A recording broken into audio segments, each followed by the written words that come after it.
முன்னாள் அமைச்சர் திரு SP Velumani broker மணி சொல்லுங்க 26 மாவட்ட செயலர் நீக்கியிருக்காரு. அதிமுக பொதுச்செயலர் எங்களை நீக்கிறதுக்கு செல்லாது, அதுக்கு வந்து அவருக்கு கட்டுப்பட வாய்ப்பே இல்லை, எங்களை போங்க சொல்றாங்க, வாங்கன்னு தான் சொல்லணும்னு சொல்லி பேசியிருக்காரு. புரோக்கர் மணிக்கெல்லாம் பதில் சொல்லக்கூடிய ஒரு நிலைமைக்காக நான் ரொம்ப வருத்தப்படுறேன். ஒன்று, இந்த ஆள் லீமா ரோஸை கூட்டுன்னு வந்து வற்புறுத்தி கட்சியில் சேர்க்குறப்ப பொதுச் செயலாளர் போட்டு பதவி போடுறப்ப அது செல்லுமா?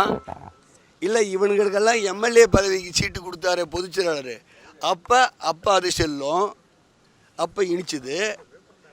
இப்போ இவங்களெல்லாம் கட்சிக்கு துரோகம் பண்ணுறாங்க. இன்னொரு விஷயம் சொல்லட்டா, லாட்ரி சீட்டு பணத்தை 1000 கோடி ரூபாய்க்கு மேலே வாங்கி இந்த கட்சியை பிளவு பண்ணி ஒரு பெண்மணியை கட்சிக்கு தலைவியாக்கணும்னு இந்த புரோக்கர் மணி திட்டம் போட்டான்.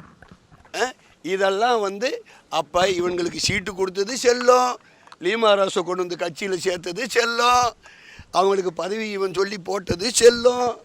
இப்போ இந்த கட்சியை உடைச்சி எங்கேயோ யார் காலிலையோ போய் போடுறதுக்கு பணம் வாங்கிட்ட பிறகு இப்போ ஏதோ பண்ணு ஒரு கெட்ட வார்த்தை இருக்குது, அதை நான் சொல்ல விரும்பலை. எதையோ அறுத்தது ஏதோ கத்துமாமே, அது மாதிரி கத்தின்னு கிடக்கிறானுங்க. பொதுச் செயலாளர் நேற்று காலையிலையும் பொதுச் செயலாளர் அவர் தான் இவங்களே தான் சொன்னானுங்க. சாயந்தரம் போதை ஆன பிறகு மாறிட்டானுங்களோ தெரியாமல் கேட்குறேன் நான்.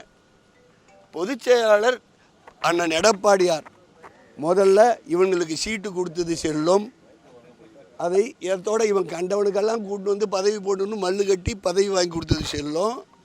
இப்போ இவனுங்க மேலே நடவடிக்கை எடுத்தது செல்லாதுன்னா புரோக்கர் மணியோட வேலை முடிஞ்சு போச்சு. இனி பொத்தின்னு ஊர் பக்கம் போக வேண்டியது தான். நல்லது நல்லது நல்லது.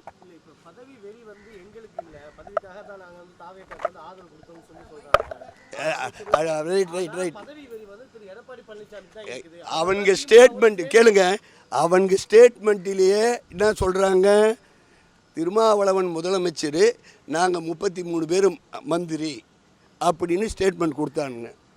அப்போ தலைவர் கேட்டார் யாரோட ஆதரவு. அப்போ திமுக ஆதரவோட இவங்க 33 பேர் மந்திரி ஆகணும். அப்போ யாருக்கு பதவி வெறி? அந்த வழியை திமுகவே அடைச்சிடுது.